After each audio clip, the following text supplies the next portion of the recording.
Friends, we have a rope that has been damaged, okay? It's been cut, frayed, worn, perhaps a rodent has eaten it, and we don't want to use it anymore. We don't feel safe using it, so we want to bypass it. And one way of doing that is just tying an Alpine butterfly, and we're now ignoring this bit of rope, and we can continue to use this. So this could be useful when you're climbing and you see you've cut your rope, or if you're in a boat or something, you know, whatever, it's useful. So we're going to learn how to do that. There are other methods, like a sheep shank would also work, perhaps a farmer's loop, but I think we'll just focus on the Alpine. I've had quite a few complaints about this knot, people saying it's not inclusive, it's not diverse. They're suggesting it's very male dominant in appearance. I will admit, it is quite phallic. If you're offended by that, you know, that's your, I'm not getting into that. That's not what we're doing here. We're not getting into gender and non-binary knot tying methods.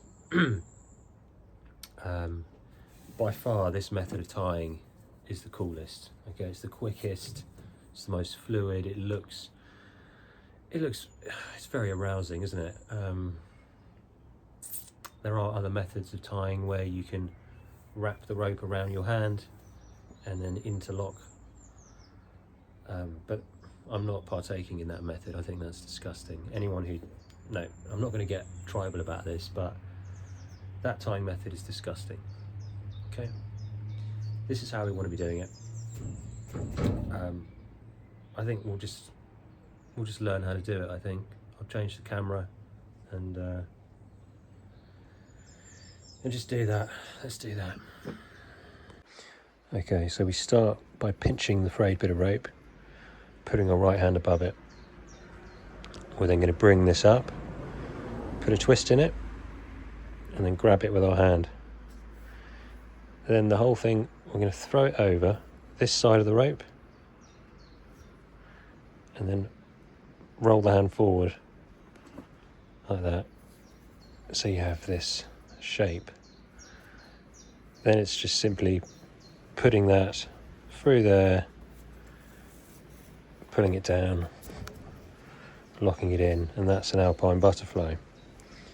And it's identified by having these two parallel bits of rope there on one side, and then you have a cross on the other side.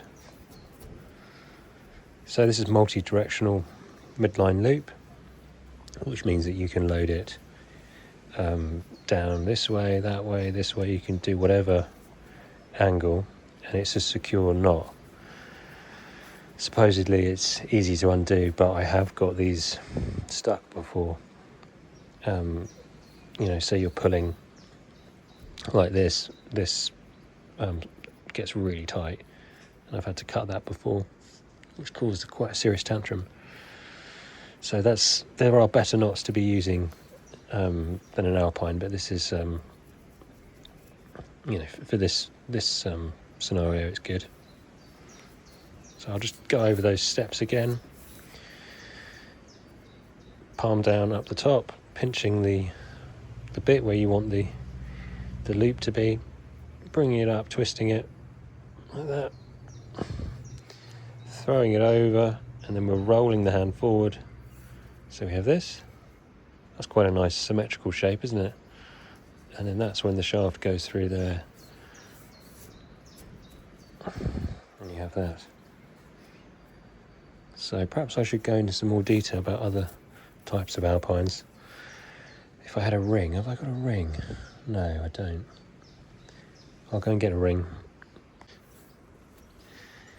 So if you're sensible and you can remember to put a ring in the rope beforehand, you can tie the Alpine with the ring in there,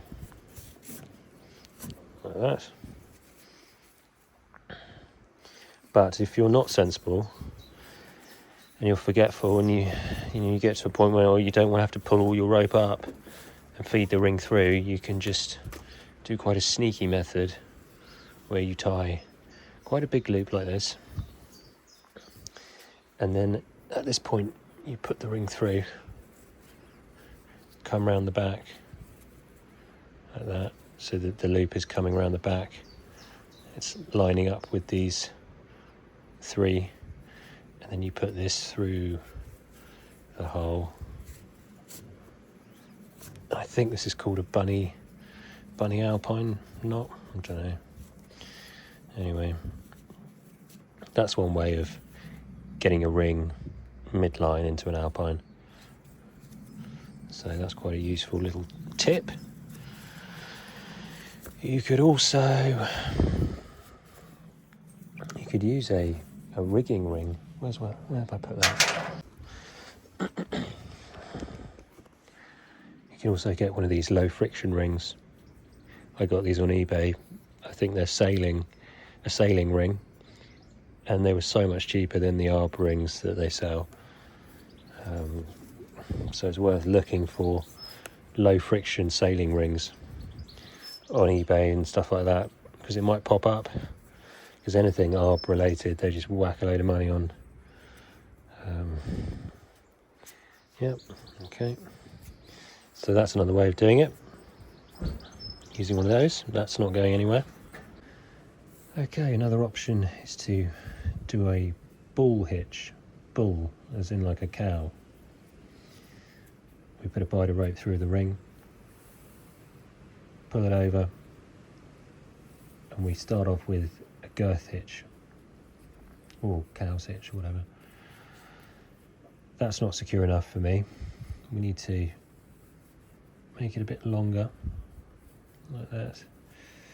Put a twist in this rope, put the ring through, like that, and then we can start pulling this down. What's going on here? Yeah, okay, so we have this, and then this bit of rope has to go over there, like that. That's it. And we've just created a bit of a cross on the girth hitch. That makes it a lot more secure. Like that. Make sure it's all nice and tight. And then we can tie our Alpine butterfly behind it.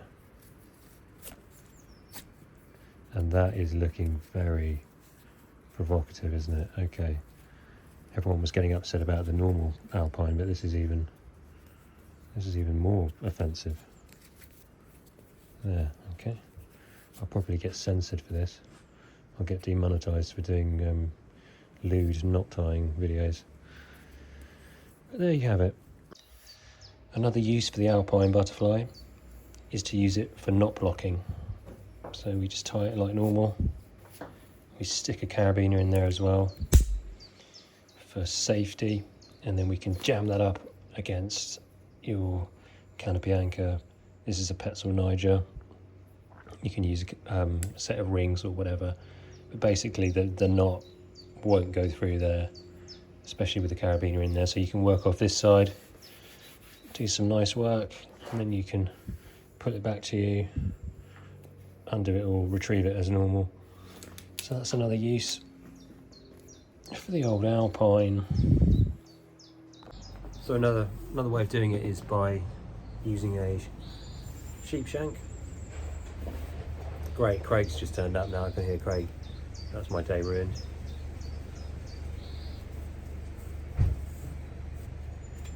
That's a sheep shank. I'll show you how to do that. Hello. Hello. I think you were coming up today. Yeah, well I am. So this section of the yard is video time. Oh, okay. Okay. Great, Craig's here. That's the day ruined. Craig, I'm trying to do an instructional video, Yeah. so I can't do it when you're watching me. Do you get nervous? I don't get nervous, I just get uncomfortable with you there. Okay. With your My big piercing eyes. No, your big paedophile beard. That's what it is. A big bushy beard. I don't want any beards near me when I'm not tying. You upset your estrogen. Oh, Craig's ruined another video. The sheep shank. Okay. There's a similar thing. We put some half hitches in some loops, and this bit of the rope is now redundant. Oh. So that's a bonus. Oh, there's a shadow in my face. There's a bonus knot there that I'll show you. So the sheep shank, you want to start by putting one turn into the rope, turning it over. The second turn is going to be perhaps where the fray of the rope was, so you want it to be about there. We'll do quite a big one, I think. And then this we're going to tuck up into that half hitch like that. This one we're going to put into this bottom half hitch. So that's the bit of rope that's redundant. This is more of a sailing knot. What you can do with the sheep shank is also use it to shorten the length. So you can coil up some rope like this, and then put a half hitch at the top, like that. And then you can put a half hitch at the bottom, like that. Is that working? Yes, that is. No, it's not. Yes, it is. That's working. And you you have a bit of a untidy sheep shank there. But it's a way of shortening the whole length of rope. It's more of a sailing knot. I've never used it, but there it is, I think. Yeah. And you can back these up by putting an extra half hitch on to make it more secure. One on the top, and then, sorry, chuck another one on there. Oh, that's more of a larkspur. Oh, fuck it. That's a clove, isn't it? Yeah, that's a clove. Clove at the top, extra half hitch at the bottom,